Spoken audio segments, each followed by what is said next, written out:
Hello बच्चों, हम लोग बेटा अर्थमेटिक का लेवल 1 पढ़ रहे हैं और आज लेवल 1 में हम अपने 9वें टॉपिक सिंपल इंटरेस्ट के पार्ट 1 पर चर्चा करने वाले हैं।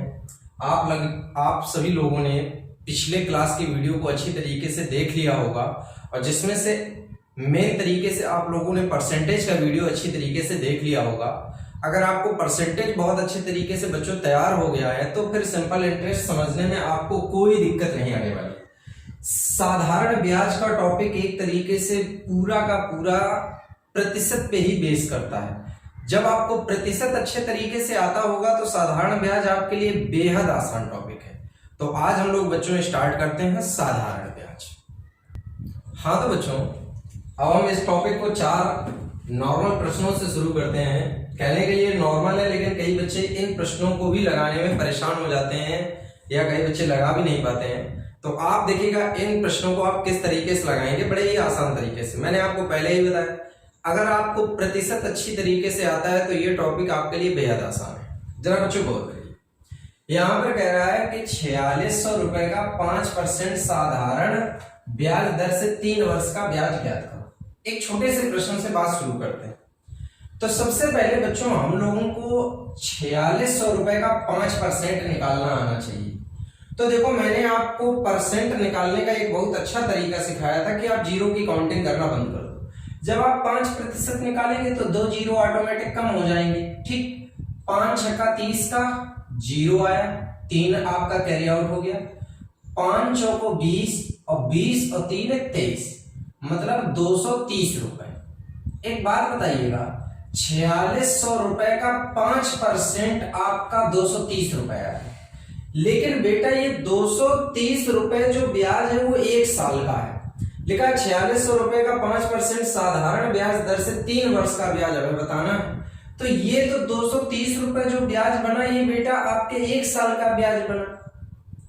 हमें बच्चों ब्याज चाहिए 3 साल का, तो 3 साल का ब्याज निकालने के लिए गुणा कर दीजिएगा 3 से।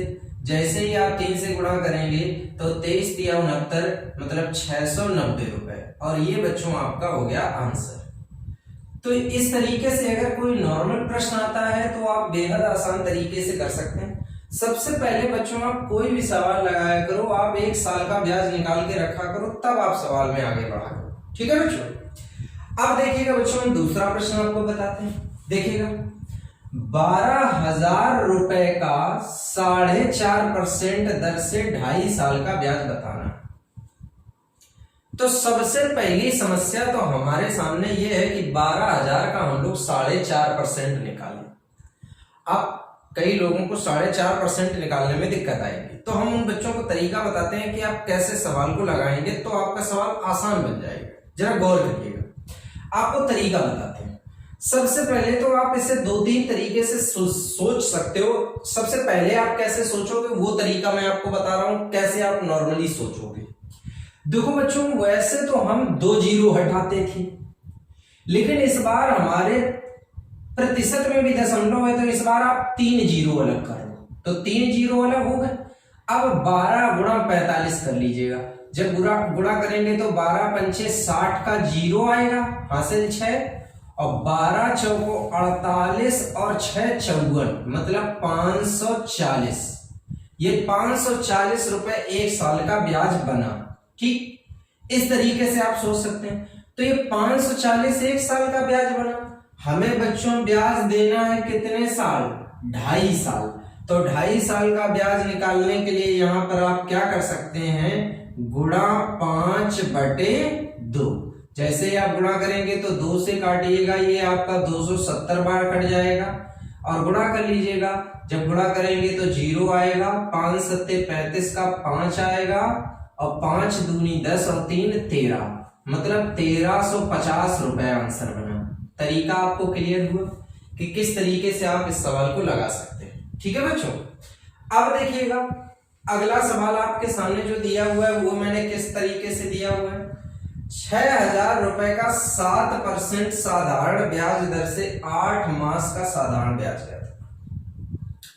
आप यहां पे क्या लिखा है ये बिल्कुल मत सोचा करो, 8 महीने 9 महीने क्या लिखा है। आप सबसे पहले 1 साल का ब्याज निकाला करो। तो जब आप बच्चों 1 साल का ब्याज निकालोगे तो यहाँ पे 7×42 मतलब 420 रुपए आपका ब्याज निकला।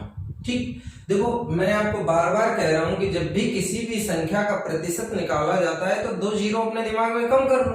ठीक, ये बात मैं आपको प्रतिशत के पहले वीडियो में ही पढ़ा चुका हूं। ठीक है बच्चों, तो यहाँ पर आप क्या करेंगे, 6000 का 7%, 7×42 मतलब 420 रुपया है। 2 जीरो मैंने हटा लिए। अब बच्चों देखो, हमें ब्याज बताना है 8 महीने का। अब पहले तो दिमाग आप ये लगाइएगा, ये ब्याज आपने 1 साल का निकाला है बेटा। 1 साल का ब्याज निकालने का मतलब ये है कि ये आपने 12 महीने का ब्याज निकाला। तो ये बताओ 420 रुपए 12 महीने का ब्याज है। अगर बच्चों हम इसमें 12 से भाग दे दें तो अब ये देखो 1 महीने का ब्याज बन जाएगा। अगर आप इसमें 12 से भाग दे देंगे तो 1 महीने का ब्याज बन जाएगा। और हमें बच्चों चाहिए 8 महीने का ब्याज, तो गुणा क्या करोगे, 8। सॉल्व कर लो, 4 तिया 12, 4 दूनी 8, 3 से और काटोगे, 3 से 14 तिया 42 और यहाँ पे 14 दूनी 28 मतलब 280 रुपए। तो किस तरीके से यहाँ पर आप इसका ब्याज निकालोगे, ये चीज आपको अच्छी तरीके से समझ में आ गई होगी। सबसे पहले 1 साल का ब्याज निकालो। 1 साल में 12 महीने होते हैं। अगर ये 12 महीने का ब्याज है, अगर हम इसमें 12 से भाग दे दें तो ये 1 महीने का ब्याज बन गया। हमको 8 महीने का ब्याज चाहिए, इसलिए गुणा कर लिया 8 से, तो आंसर आ गया। तरीका क्लियर। अब देखिएगा अगला सवाल किस तरीके से आप बच्चों लगाएंगे। लिखा हुआ है कि 8000 रुपए का 5% साधारण ब्याज दर से 146 दिन का ब्याज ज्ञात करो। जब आपसे दिनों में ब्याज पूछा जाए तो फिर मैं आपसे वही बात बोलूंगा कि आप सबसे पहले 1 साल का ब्याज निकाला करो।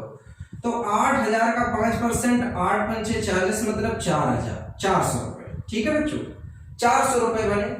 400 रुपए 1 साल का ब्याज है, लेकिन हमें 146 दिन का ब्याज देना है। तो अब पहले आप ये सोचो, ये 400 रुपए 1 साल का ब्याज है मतलब 365 दिन का ब्याज। भाई 1 साल में आपने सुना होगा 365 दिन होते हैं, तो ये 365 दिनों का ब्याज है। अगर हम इस 400 में 365 का भाग दे दें तो अब ये 1 दिन का ब्याज बन गया। अगर आप 365 दिन का ब्याज 400 बोल रहे हो, अगर आप 365 का भाग दे दोगे तो 1 दिन का ब्याज बन गया। और बच्चों हमें ब्याज चाहिए 146 दिन का, तो गुणा कर लीजिएगा 146 से। सिंप्लीफाई करिए, यहाँ पे काटेंगे अगर आप यहाँ पे 73 से तो 5 बार कटेगा, 73 से ये 2 बार कटेगा। ठीक, 5 8 40, 80 आ गया, 8 दूनी 16 मतलब 160 रुपए ब्याज बना। तो किस तरीके से यहाँ पर आप ब्याज निकालेंगे, आपको ये सारी घटनाएं बड़े अच्छे तरीके से समझ में आ गई होंगी।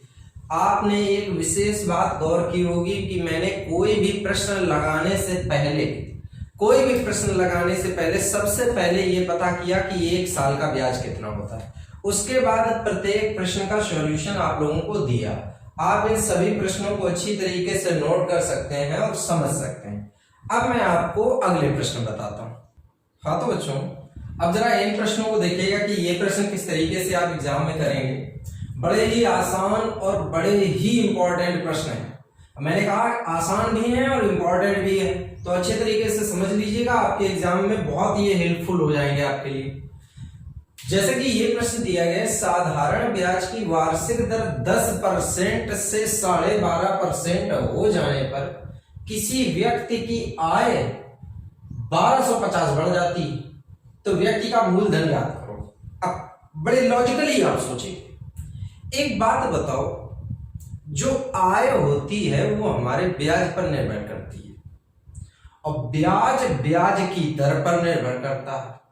तो सोचो, पहले ब्याज की दर 10% थी तो उस समय आपकी आय 10% होगी। बाद में दर हो गई 12.5%, तो अब आपकी आय होगी 12.5%। बेटा आपकी आय 10% से 12.5% होने पर आपकी आय कितने परसेंट बढ़ गई? 2.5%। इधर आपकी आय 2.5% बढ़ी, उधर 1250 रुपए बढ़ी। आप पॉइंट हटाएंगे तो यहाँ पे 0 लगाएंगे, 25 से काटिए, 25 पंचे 125, तो बताओ बच्चों 1% की वैल्यू आपको मिलेगी कितनी, 500। हमसे सवाल में पूछा गया है कि व्यक्ति का मूलधन ज्ञात करो। मूलधन होगा 100%, तो 100% की वैल्यू हो जाएगी 50,000 रुपए। तो किस तरीके से बच्चों आप इस सवाल को लगाएंगे, ये सवाल आपको अच्छी तरीके से समझ में आ गया होगा। यहां पर आपको ये चेक करना था कि हमारी दर कितनी बढ़ेगी। ठीक, इस सवाल में तो चलो आपको ये देखना था दर कितने बढ़ेगी, लेकिन यहाँ पे खुद ही बता रहा है कि दर इतनी बढ़ी। जरा गौर करो, कोई धन 2 वर्ष के लिए साधारण ब्याज की एक निश्चित दर पर दिया गया, यदि ब्याज की दर 3% अधिक होती तो 108 अधिक ब्याज मिलता। अब मेरी बात समझिएगा, कह रहा है ब्याज की दर 3% अधिक होती। मैं एक बात जानता हूं कि जो दर होती है वही हमारा ब्याज होता है। तो जब दर 3% बढ़ेगी तो इसका मतलब आपको 1 साल में 3% ज्यादा ब्याज मिलने लगेगा। ठीक, 1 साल में बच्चों 3% ज्यादा ब्याज मिलेगा। आपके सवाल का मैटर 2 साल का है, तो बताओ 1 साल में अगर 3% मिलेगा तो 2 साल में कितना बढ़ा, 6। 1 साल में 3% बढ़ा तो 2 साल में 6%। आपके हिसाब से 6% बढ़ा, सवाल में 108 रुपए बढ़ा।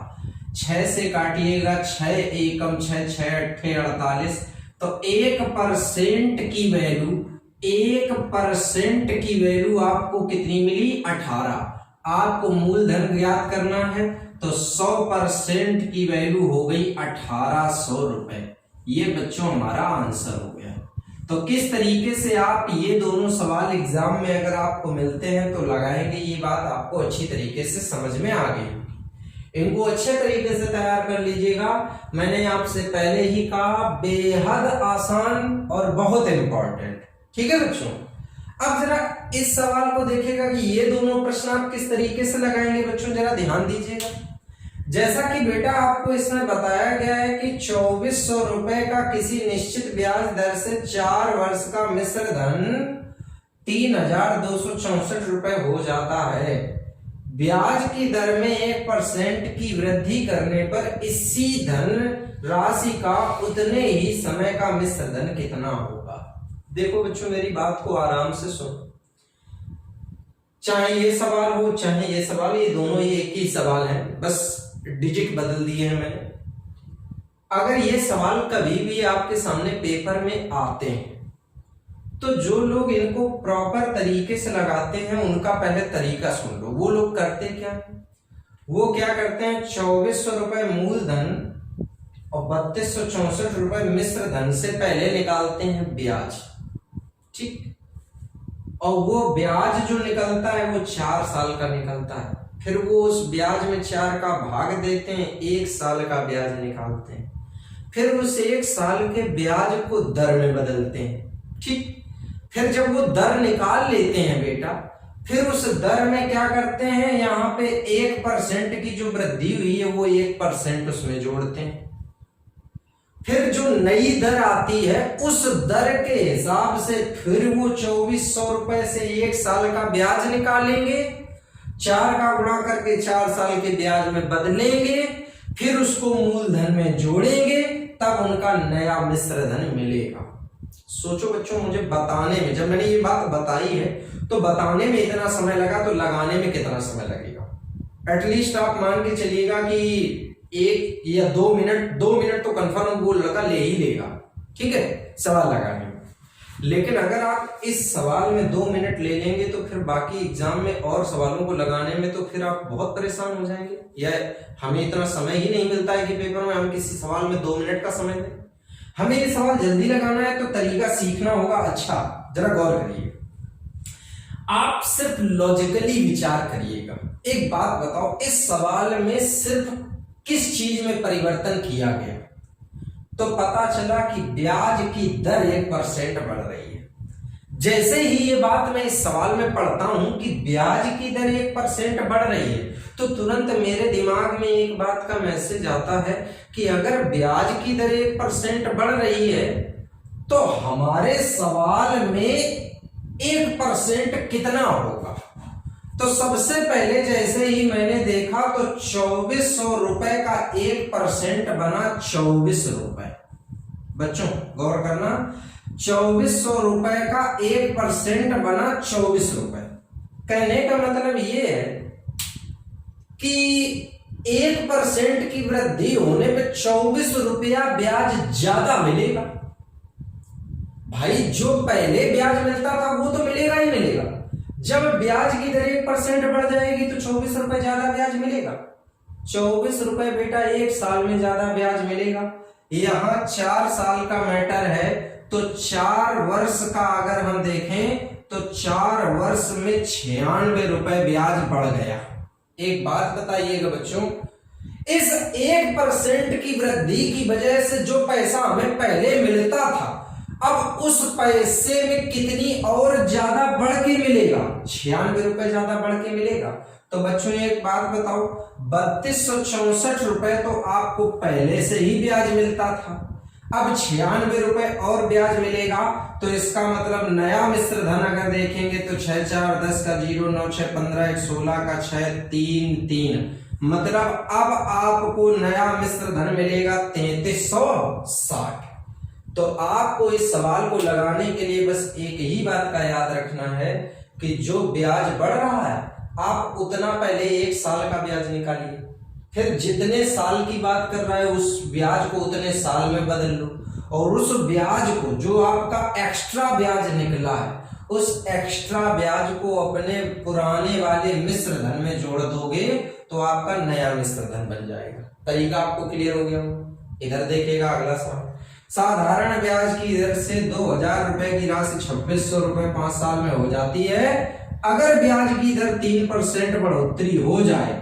सबसे पहली बात, जैसे ही ब्याज की दर में 3% की बढ़ोतरी होगी तो बच्चों 2000 का 3% आप देखेंगे तो कितना 60, 3% की बढ़ोतरी होते ही 60 रुपए ब्याज 1 साल में ज्यादा मिलेगा। बच्चों 1 साल में 60 रुपए ब्याज ज्यादा मिला। 5 साल का अगर हम मैटर देखेंगे तो 5 साल में हमें 300 रुपए ब्याज ज्यादा मिलेगा। बच्चों हमें पहले कुल मिला के 2600 रुपए मिश्र धन मिलता था, अब मिश्र धन कितना ज्यादा मिलेगा 300 रुपए। तो 2600 रुपए में जैसे ही आप जोड़ेंगे तो अब आपको मिश्र धन के रूप में कितना मिलेगा 2900 रुपए। तो किस तरीके से बच्चों आप इन सवालों को लगाएंगे ये बात आपको बहुत अच्छी तरीके से समझ में आ गई होगी, कहीं कोई कंफ्यूजन नहीं हुआ होगा। खासकर इन दोनों सवालों में बहुत अच्छे तरीके से बातों को समझ लीजिएगा ताकि ये आपको एग्जाम में कभी दिक्कत ना करें। अब मैं बच्चों आपको अगले प्रश्न के बारे में बताता हूं। हाँ तो बच्चों अब जरा इस प्रश्न को देखिएगा कि ये प्रश्न किस तरीके से आप लोग लगाएंगे, जरा गौर करिए। देखिएगा बच्चों इस प्रश्न को लगाने के लिए सबसे पहले तो एक चीज समझ लीजिएगा, मैं आपको 2 विधियां बताऊंगा ताकि आप इस सवाल को अच्छी तरीके से समझ पाए। जरा गौर करिए बच्चों, सबसे पहले तो एक बिल्कुल बेसिक विधि बताते हैं। इन्होंने कहा है कि ए ने बी को 5000 रुपए 2 वर्ष के लिए तथा सी को 3000 रुपए 4 वर्ष के लिए साधारण ब्याज की एक ही दर पे उधार दिए। मतलब ये है कि जिस दर पे इन्हें दिए उसी दर पे इन्हें दिए। उन दोनों से ब्याज के रूप में कुल मिला के 3300 रुपए मिले, तो ब्याज की वार्षिक दर क्या था। अब जब इस तरीके का सवाल आएगा तो देखो लड़का जो नॉर्मल स्टूडेंट इसको लगाएगा तो वो कैसे इसे लगाएगा, वो सबसे पहले ये सोचेगा कि 5000 रुपए का 8% दर से 2 वर्ष का ब्याज निकालेगा, ठीक। फिर 3000 रुपए का 8% दर से 4 वर्ष का निकालेगा ब्याज, और दोनों ब्याज को उठा के जोड़ेगा और बराबर लिखेगा 3300, और फिर इसको सॉल्व करेगा और यहां से बेटा ये किसकी वैल्यू निकालेगा, आर की वैल्यू निकालेगा। इस तरीके से वो स्टूडेंट इस सवाल का आंसर निकालेगा और उसका आंसर आ जाएगा। ऐसा नहीं कि आंसर नहीं आएगा, तो यहां से भी आंसर आएगा। लेकिन इस सवाल में उसने विशेष कुछ नहीं किया, जिस नॉर्मल तरीके से सभी लोग लगा सकते हैं वैसे ही आया, वैसे ही आप लोग भी लगाएंगे अगर आपने इस मेथड का इस्तेमाल किया। तो देखो दूसरों से बेहतर तरीका लगाने के लिए मैं अब आपको एक बढ़िया तरीका समझाऊंगा, जरा ध्यान दीजिएगा। एक स्टेप में सीधे आंसर आएगा, सीधे आंसर आएगा, जरा गौर करिए। आप यहां पे क्या करिएगा कि 5,000 रुपए 2 साल के लिए चले तो 5 दूनी 10,000 एक जगह कर लो, और 3,000 रुपए 4 साल चले तो 4 तिया 12,000 एक जगह कर लो। 10,000 ये वाले, 12,000 ये वाले, टोटल आप मान लो कि मूलधन आपका 22,000 है। आप क्या मानोगे? मूलधन क्या है? 22,000, ठीक। और आप ब्याज कितना देते हो? 3,300 रुपए, और ब्याज की दर बतानी गुणा 100। सॉल्व करिएगा, 0 0 0 0 0 और ये 0, 11 दूनी 22, 11 तिया 33, तो 30 आया। जैसे ही यहां पर आप सिंपलीफाई करोगे, जैसे ही आप यहां पर सिंपलीफाई करोगे तो इसे काटोगे तो ये कितना आया? 15। ब्याज की दर बच्चों आ गई 15%। ये हमारा हो गया आंसर। तो किस तरीके से आप एक ही स्टेप में सवाल का आंसर निकाल सकते हो, आपको ये बात बहुत अच्छे तरीके से समझ में आ गई होगी। ये बहुत अच्छा मेथड है। आप इसके माध्यम से किसी भी इस तरीके के सवाल, आपको 3 आदमी अलग अलग पैसा दिया जाता, आप सबका टाइम से गुणा करते, और गुणा करने के बाद सबको एक साथ जोड़कर सीधे दर निकाल दीजिएगा, आपका एक ही बार में आंसर आ जाएगा। आपको मेथड समझ में आ गया होगा, ठीक है बच्चों? हाँ तो बच्चों अब जरा इस प्रश्न को देखिएगा कि ये प्रश्न किस तरीके से आप लोग लगाएंगे एग्जाम में। कर विश्वास ने 30,000 रुपए उधार लिए, ठीक, और आपसे कह रखा है कि इसका एक भाग 12% साधारण ब्याज दर पर और शेष भाग 10% वार्षिक साधारण ब्याज पे लिया, और 2 वर्ष बाद कुल 36,480 रुपए का भुगतान किया, तो 12% दर पे ली गई राशि कितनी? तो देखो आप कैसे इस सवाल को लगाओगे, जरा ध्यान दीजिएगा। देखो बच्चों इतना तो आप समझ ही रहे होंगे कि विश्वास ने 30,000 रुपए उधार लिए, इसको 2 अलग अलग दरों पे लिया है। इसमें से कुछ पैसा, पहला हिस्सा 10% पे लिया है या 12% पे लिया है, और एक हिस्सा 12% पे लिया है। इसमें कौन पहला कौन दूसरा ये मैटर नहीं करता है, लेकिन एक हिस्सा 10% पे लिया है और दूसरा हिस्सा 12% दर पे लिया है, ठीक। और कुल मिला के विश्वास ने 2 साल बाद 36,480 रुपए वापस किए। अच्छा बच्चों इतना तो आप समझ ही रहे होंगे कि 36,480 में से 6,480 रुपए जो है वो है ब्याज, और वो भी 2 वर्ष का ब्याज है। तो आप सबसे पहले 1 साल का अगर ब्याज निकालोगे तो 3240 रुपए ब्याज आया। 3240 रुपए बच्चों ब्याज आया।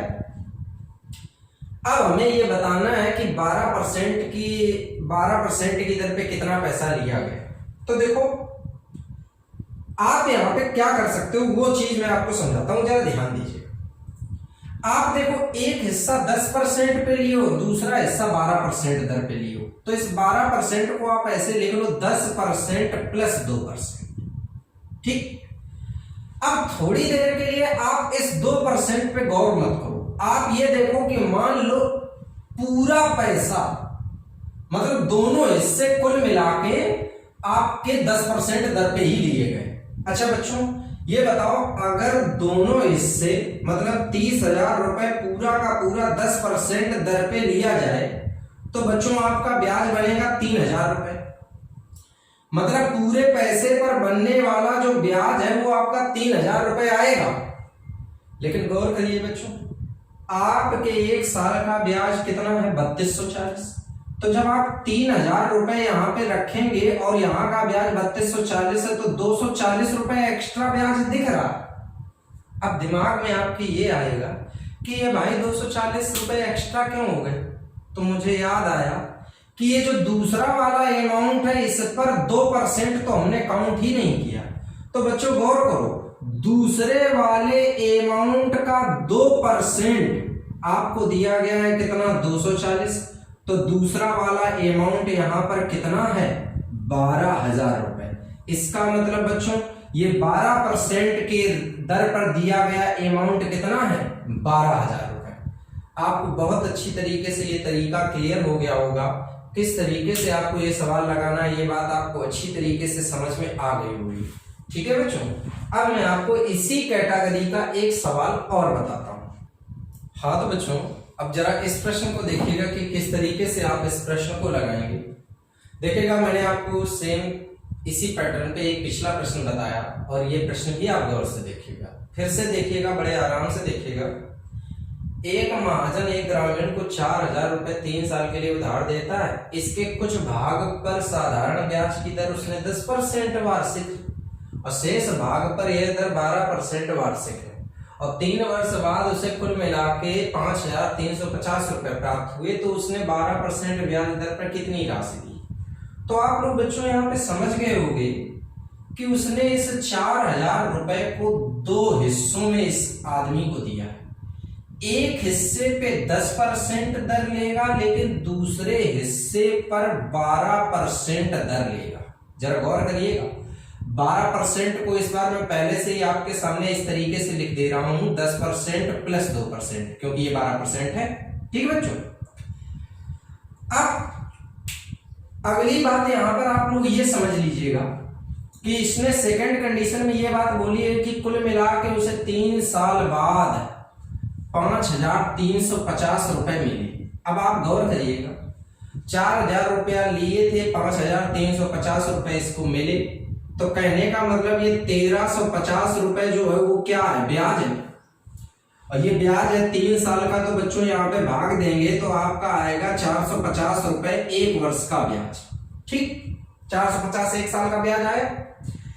अब बच्चों हमें बताना है कि 12% पर हमने कितना पैसा दिया है।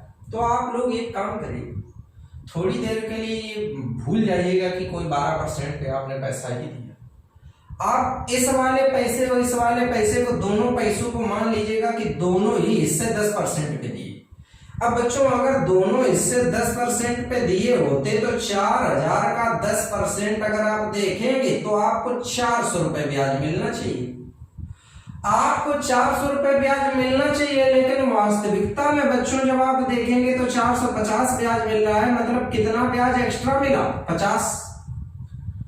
तो हमारे निकाले हुए ब्याज और इनके दिए गए ब्याज में 50 रुपए का अंतर आ रहा है। मतलब इनका ब्याज 50 रुपए एक्स्ट्रा आ रहा है। तो अब आप गौर करिएगा कि ये 50 रुपए ब्याज एक्स्ट्रा क्यों आ रहा है। तो मुझे याद आया कि मैंने ये पैसा तो 12% दर पे लिया है ना, तो गौर करो, मैंने यहाँ पे 10% ब्याज काउंट किया, कितना नहीं काउंट किया, 2%। तो यही 2% एक्स्ट्रा बन रहा होगा। तो कहने का मतलब इस वाले अमाउंट का 2% जो है वो बच्चों कितना है, 50 रुपए। सॉल्व करिए, 2 से काटेंगे 25, जैसे ही आप सॉल्व करेंगे तो इसकी वैल्यू आएगी 2500। इसका मतलब ये वाला अमाउंट बच्चों कितना है, 2500। तो याद रखिएगा 12% दर पे दिया गया अमाउंट कितना है, 2500। और ये बच्चों हमारा आंसर हो गया। अगर यहीं पे बच्चों आपसे 10% वाला पूछा जाए तो आप तुरंत 4000 में से 2500 घटा देंगे और आंसर आ जाएगा आपका 1500। तो आपका 10% पर दिया गया अमाउंट 1500। तो किस तरीके से आप इन सवालों को बच्चों सॉल्व करेंगे, आपको ये सारी बातें बहुत अच्छी तरीके से समझ में आ गई होंगी। देखिएगा, इस वीडियो में मेरा पूरा प्रयास आपको ये रहा है कि साधारण ब्याज में आपको साधारण से साधारण तरीके से बताऊं। आप लोगों ने एक एक सवाल को अच्छे तरीके से समझा होगा, लेकिन अगर फिर भी आपको किसी भी प्रकार के सवाल में कोई भी डाउट है तो आप वीडियो को दोबारा से प्ले करके देख सकते हैं, ताकि आपको कोई किसी प्रकार का डाउट ना रह जाए। मैं आपको हर वीडियो में इतना जरूर बोलता हूं कि आप बहुत अच्छी तरीके से एक एक सवाल को समझिएगा, धैर्यपूर्वक, किसी भी प्रकार की जल्दबाजी ना करिएगा। आप एक एक सवाल को नोट करिएगा अपने रजिस्टर पर, अच्छे तरीके से नोट्स बनाइएगा। जितने अच्छे तरीके से आप बच्चों अपने नोट्स बना लेंगे उतना ही आपको सारी चीजें बहुत अच्छे तरीके से तैयार हो जाएंगी। ठीक है बच्चों? हाँ तो बच्चों, अब जरा इस प्रश्न को देखिएगा किस तरीके से ये सवाल आपको लगाना है। यदि समान वार्षिक दर से समान समय के लिए A रुपए का साधारण ब्याज B रुपए तथा B रुपए का साधारण ब्याज C रुपए है, तो निम्न में से कौन सा कथन सत्य है? कथन सत्य होने का मतलब कौन सा रिलेशन बनेगा ABC के बीच, वो आपसे पूछना चाहता है। तो देखो बच्चों, जब भी कभी आपको इस तरीके का कोई भी सवाल आपको दिया जाए तो आप उस सवाल को कैसे एग्जाम में लगाओगे वो बात मैं आपको समझाता हूं। देखो, ए रुपए का साधारण ब्याज बच्चों बी रुपए है, तो आप तुरंत ए बटे बी कर दो, मूलधन बटे ब्याज। दूसरी तरफ बी रुपए का साधारण ब्याज सी रुपए हो तो बी बटे सी, इस तरीके से कर दीजिए। अगर और कोई स्टेटमेंट दिया जाता तो भी हम उसको इसी तरीके से आगे लिखते, लेकिन वैसे एग्जाम में याद रखना, परेशान मत होना, सिर्फ 2 ही स्टेटमेंट आपको दिए जाएंगे और 2 ही के बीच में रिलेशन पूछा जाएगा। अब जब आपने ऐसा लिख लिया, ए का ब्याज बी और बी का ब्याज सी, तो सॉल्व कर लीजिएगा। जब बी का बी से गुणा होगा तो बच्चों आएगा बी स्क्वायर, और इसका गुणा होगा तो ए सी। यही आपका कथन हो गया बच्चों, और यही आपका आंसर हो गया। अच्छा बच्चों, अगर इसको ये बहुत बदल के लिखेंगे तो बस इतना ही इसको कर सकते हैं। अगर ये मान लो करते हैं तो b बराबर अंडर रूट ए सी, इसके अलावा आपको कोई भी कथन वहां पे नहीं मिलेगा। तो किस तरीके से बच्चों आप इस सवाल को एग्जाम में लगाएंगे, ये बात आपको अच्छी तरीके से समझ में आ गई होगी। ठीक है बच्चों, अब एक एक पॉइंट आपको क्लियर हो गया होगा इस सवाल में। अच्छी तरीके से सभी पॉइंटों को नोट कर लीजिएगा, कहीं कोई कंफ्यूजन न छोड़िएगा। ठीक है।